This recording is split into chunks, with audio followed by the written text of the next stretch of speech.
भालू मियाँ अक्सर बी लूमड़ी की चालाकियों का शिकार रहते थे। आज भी ऐसा ही हुआ। बी लूमड़ी ने इत्तला दी कि उधर झोंपड़ी में नए सैया आए हैं, उनके पास शहद के जार, तुम्हारे तो मजे हो जाएंगे।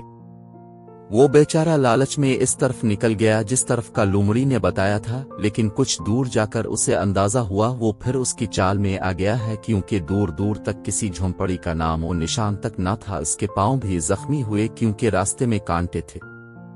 आज इसको लूमड़ी पर बहुत गुस्सा आया और उसने इरादा किया अब वो इससे जरूर बदला लेगा। शाम को वो अपने दोस्त हाथी के पास गया और तमाम माजरा सुनाया। इसने भी मदद करने का वादा किया और मिलकर लूमड़ी को सजा देने का मंसूबा बनाया।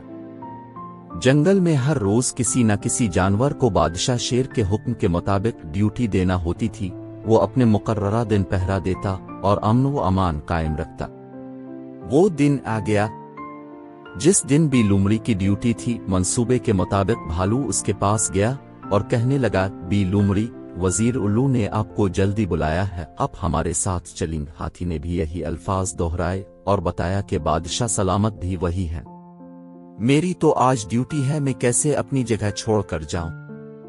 भालू ने कहा, आपकी मर्जी, हमारा फर्ज था आपको बताना, अब आप जाने। और बादशाह सलामत ये कहकर वो दोनों चलने लगे कि वो भी कुछ सोचकर उनके साथ चल पड़ी। बादशाह का शाही घर काफी फासले पर था।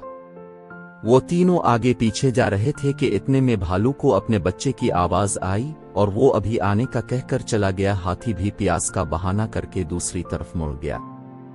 बी लूमड़ी भागती जा रही थी कि उसको शेर की धाड़ सुनाई दी। जब उसने गौर किया तो आवाज इस तरफ से आ रही थी जिस तरफ इसकी ड्यूटी थी। इसको सारी बात समझ में आ गई कि वो बेवकूफ बन चुकी है, अब इसको सजा मिलनी थी। इससे पहले कि कोई इसे बुलाने आता वो खुद ही बादशाह के सामने पेश हो गई। अब इसकी कोई चालाकी काम नहीं आती थी और ना उसकी किसी बात का यकीन आता था। बादशाह शेर ने इसकी लापरवाही पर इसको सख्त अल्फाज में डांटा और सजा तजवीज की कि अब इसको पूरा एक माह ड्यूटी देना होगी।